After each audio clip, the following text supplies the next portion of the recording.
Hello friends, welcome to my channel Happy Homemaker-Radha. இந்த வீடியோல நம்ம ஏரால் பிரியாணி ரொம்பவே டேஸ்டா எப்படி பண்றதுங்கறத பார்க்கலாம். and அதுக்கு முன்னாடி இப்போதான் நீங்க என்னோட சேனல் first time பார்க்கறீங்கனா மறக்காம subscribe பண்ணிக்கோங்க. இப்போ வாங்க எப்படி பிரியாணி பண்றதுங்கறத பார்க்கலாம். நான் வந்து குக்கர்ல பண்ணல, பாத்திரத்துல தான் செய்ய போறேன். நல்ல கனமான பாத்திரமா இருந்தா ரொம்ப நல்லது. பாத்திரம் சூடான பிறகு எண்ணெய் ஊத்திக்கலாம். கூடவே ஒரு 2 ல இருந்து 3 டேபிள் ஸ்பூன் நெய் சேர்த்துக்கிறேன். ரெண்டும் சூடான பிறகு பட்டை, கிராம்பு, ஏலக்காய், அன்னாச்சி பூ சேர்த்துக்கலாம். இதுக்கு மசாலா அதிகம் தேவைப்படாது. ஒரு 6 பெரிய வெங்காயம் நீட்டா கட் பண்ணி அதையும் சேர்த்துக்கிறேன். இது நல்லா பொரிஞ்சு வரணும்.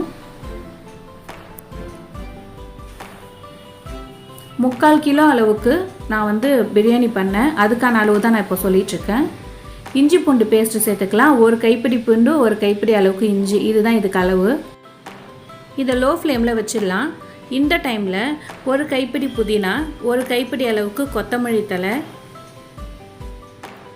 காரத்துக்கு தகுந்த மாதிரி நீங்கள் பச்சை மிளகா வச்சுக்கலாம். நான் ஒன்று தான் வச்சுக்கிறேன். அப்புறம் ஒரு 7-8 பல் முந்திரி சேர்த்துக்கோங்க. அப்புறம் ஒரு 5-6 பீஸ் சின்ன வெங்காயம். இது வந்து எக்ஸ்ட்ரா டேஸ்ட் கொடுக்கும் அப்படிங்கிறதுக்காக இதை கொரப்பாக அரைச்சி எடுத்துக்கலாம். தண்ணி சேர்க்கக்கூடாது. இதை வந்து நம்ம லோ ஃப்ளேமில் வச்சுருக்கோம் இல்லையா, இது கூட நம்ம சேர்த்துக்கலாம். நீங்கள் வந்து முன்னாடியே அரைச்சி வச்சிட்டிங்க அப்படின்னா இதோட கலர் சேஞ்ச் ஆகிடும். ஸோ நீங்கள் இந்த டைமில் தான் அரைக்கணும். எல்லாமே வதங்கின பிறகு ஒரு 5 தக்காளி வந்து நான் இது கூட சேர்க்குறேன். தேவையான அளவுக்கு உப்பு சேர்த்துக்கலாம். இப்போ நம்ம மசாலாலாம் சேர்க்க போகிறோம். மிளகாத்தூள், மஞ்சள் தூள், பிரியாணி மசாலா சேர்க்குறேன். உங்களுடைய காரத்துக்கு தகுந்த மாதிரி நீங்கள் வந்து இந்த மசாலா வந்து ஆட் பண்ணிக்கலாம்.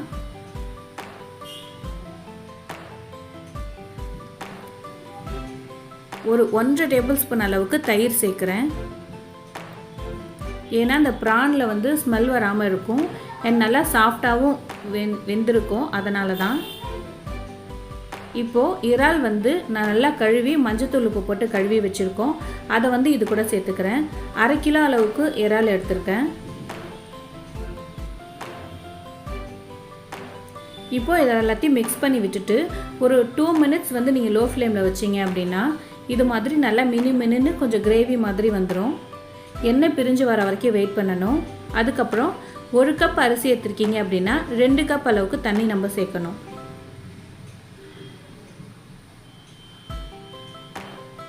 இப்போது இதை நம்ம மூடி வச்சிடலாம்.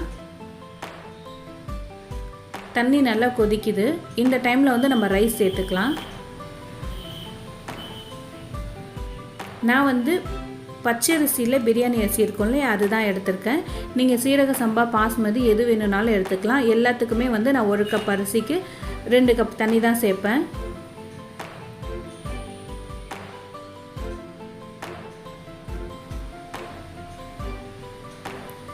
இப்போ நம்ம ரைஸ் போட்டுட்டோம். இதை லைட்டாக கிளறி விட்டுருவோம்.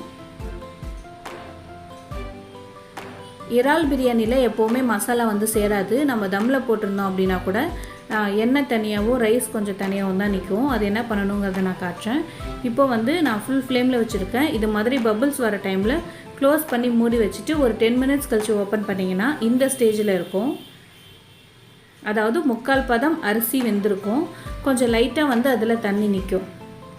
இந்த டைமில் நீங்கள் ஃபுல்லாக லெவல் பண்ணிவிட்டு ஒரு மூடி போட்டு தம்மில் போட்டுடலாம். ஒரு வெயிட்டான பாத்திரம் ஏதாவது இருந்துச்சுன்னா வைக்கலாம். நான் வந்து பார்த்திங்கன்னா சப்பாத்திக்கல் வைக்கிறேன். அப்படி இல்லைன்னா ஒரு பெரிய பாத்திரத்தில் தண்ணி பிடிச்சி கூட வைக்கலாம். இது 5 மினிட்ஸ் வந்து தம்மில் இருக்கணும். லோ ஃப்ளேம்லே 5 மினிட்ஸ் ஆனதுக்கப்புறம் நீங்கள் எடுத்து ஓப்பன் பண்ணி பாருங்கள்.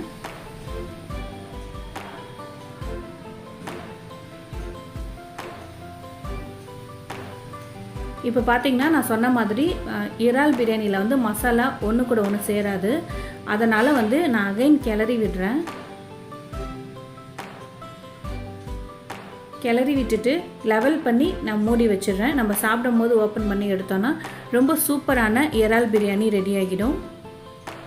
பார்க்கறதுக்கே ரொம்ப சூப்பராக இருக்குது பாருங்கள். ரொம்பவே டேஸ்ட்டாகவும் இருந்தது. இந்த மெத்தடில் நீங்களும் இதை வீட்டில் ட்ரை பண்ணி பாருங்கள். என்னோடய சேனலோட வீடியோஸ்லாம் உங்களுக்கு பிடிச்சிருந்ததுன்னா மறக்காமல் சப்ஸ்கிரைப் பண்ணிவிடுங்க. நன்றி.